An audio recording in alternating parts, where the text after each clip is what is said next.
Hello दोस्तों, कैसे हो? आपका स्वागत है त्रिपाण स्टडी सेंटर में। आज जो हम करने जा रहे हैं कक्षा 11वीं जो है इतिहास का चैप्टर यानी हिस्ट्री का चैप्टर, जो कि काफ़ी महत्वपूर्ण रहेगा। ये एनसीईआरटी पे आधारित रहेगा, सीबीएसई के बच्चों के लिए है। इसमें जो है हम हर एक क्वेश्चन को एनालाइज करेंगे, समझेंगे, विचारेंगे और हर एक पहलू पर जो है विस्तार पूर्वक चर्चा करेंगे। चलिए देखते हैं हमारा अगला क्वेश्चन आज क्या है। रोम में सेनेटोरियल रैंक के राजनेताओं द्वारा शासित प्रणाली की व्याख्या करना है। जो सीनेटेरियल जो थे रोम में सेनेटोरियल रैंक के राजनेताएं थे, वो कैसे शासन करते थे। अगस्तस के बाद ये लोग की क्या राजनीतिक गतिविधियां थी और कैसे ये लोग राज करते थे रोम में, कब सेनेटोरियल रैंक के राजाओं द्वारा। तो ये काफ़ी महत्वपूर्ण है कि राजनेता कैसे शासन कर सकते थे उस समय। कहते हैं प्राचीन रोम में प्रांत आमतौर पर सेनेटोरियल रैंक के राजनेताओं द्वारा शामिल होते थे, जो आमतौर पर पूर्व कौशल होते थे, यानी इनमें काफ़ी कुशलता होती थी और ये राजनीति करना बखूबी जानते थे और इसमें कोई दो राय नहीं है। कहते हैं एक बार अपवाद मिस्र का प्रांत था, यानी एक बार प्रॉब्लम आई तो वो था मिस्र का जो है प्रांत, जिसे अगस्तस द्वारा शामिल किया गया था। अगस्तस ने इसको बहुत ही सरलतापूर्वक जो है मिस्र को अपने जो है राज्य में सम्मिलित किया था और क्लियोपेट्रा की मृत्यु के बाद इस पर केवल अश्वारोही रैंक के गवर्नर द्वारा शासन किया गया। मतलब ये हुआ कि यहाँ पर अगस्तस ने इसको जो है अपने प्रांत में शामिल किया और क्लियोपेट्रा जो वहाँ पर शासन करता था, उसके मृत्यु के बाद इस पर केवल अश्वारोही रैंक का मतलब होता है दोस्तों कि जिनको आश्रय दिया गया था, जिनको बनाया गया था, वैसे रैंक के गवर्नर द्वारा यहाँ पर शासन किया गया।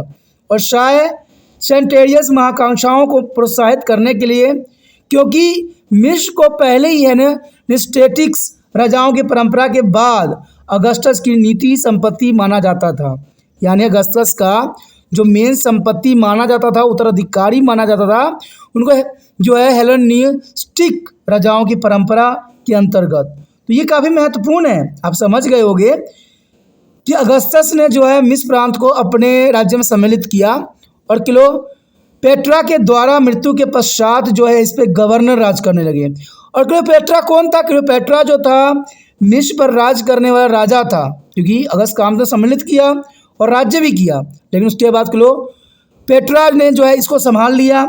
जब इसकी मृत्यु हो गई क्लियोपेट्रा की, तो जर्नल सी बात है, इसको जो है अश्वारोही रैंक के गवर्नरों ने इसको संभाला और इनका महत्वाकांक्षा थी कि इनको और भी एस्टेब्लिश किया जाए।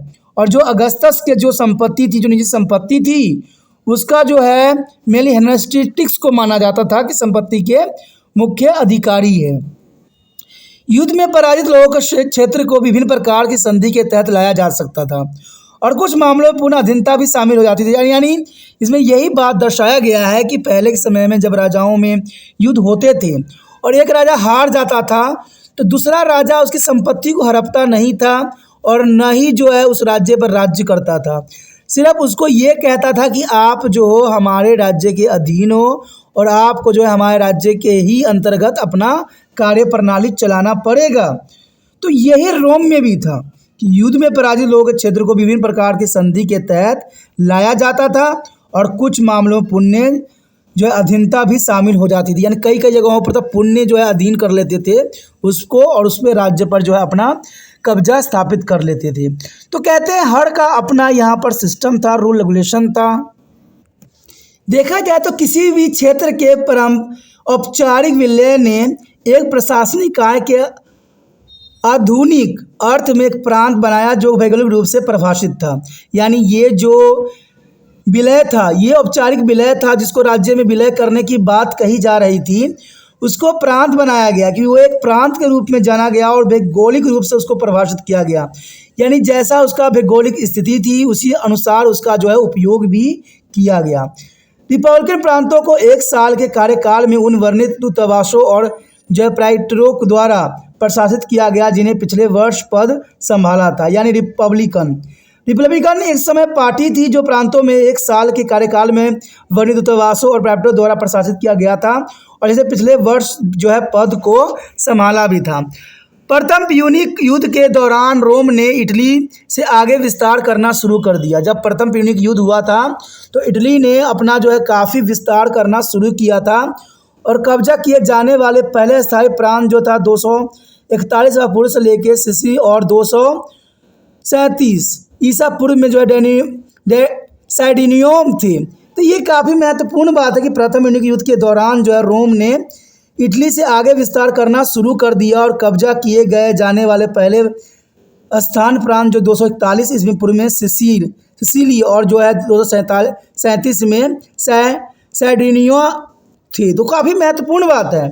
और सैन्य विस्तारवाद इस प्रशासनिक प्रांतों की संख्या दिन प्रतिदिन जो था बढ़ता जा रहा था।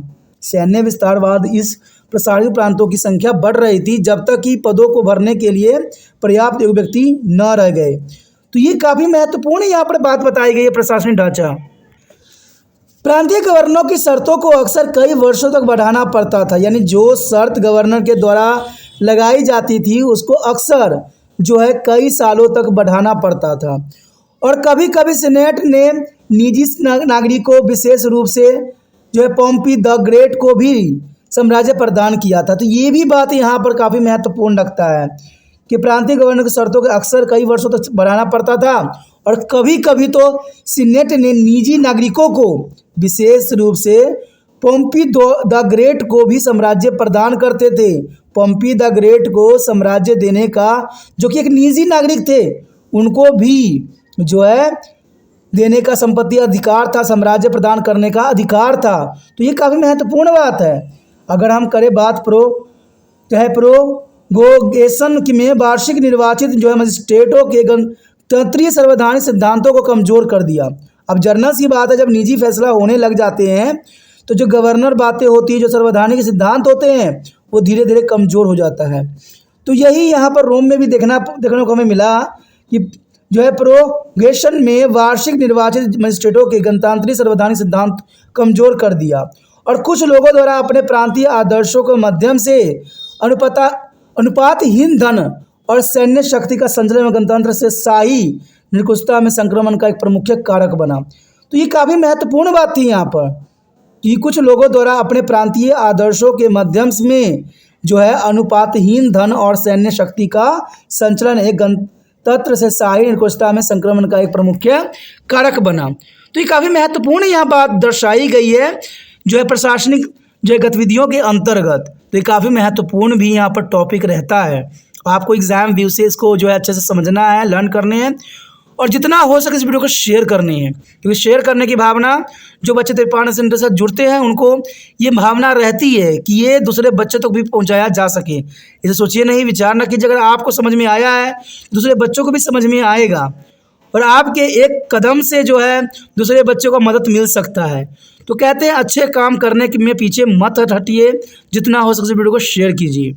और पहली बार मेरे चैनल पर आए हो, पहली बार वीडियो देख रहे हो, अगर अच्छा लगता है तो जर्नल सी बात है दोस्तों कि इसको जो है चलो सब्सक्राइब करके अपने मोबाइल में सेव कर लीजिए, क्योंकि सेव कीजिएगा तभी जो है आगे बहुत से वीडियो आपको मिलेगा।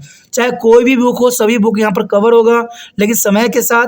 लेकिन आपको तब इसका नोटिफिकेशन मिलेगा जब आप इसको सब्सक्राइब करके अपने मोबाइल में रखिएगा, क्योंकि यहाँ पर 8th से लेकर MA तक के बच्चों के लिए बहुत कुछ है। तो सोचिए नहीं, विचार न कीजिए, चैनल को सब्सक्राइब करके अपने मोबाइल में सेव कीजिए।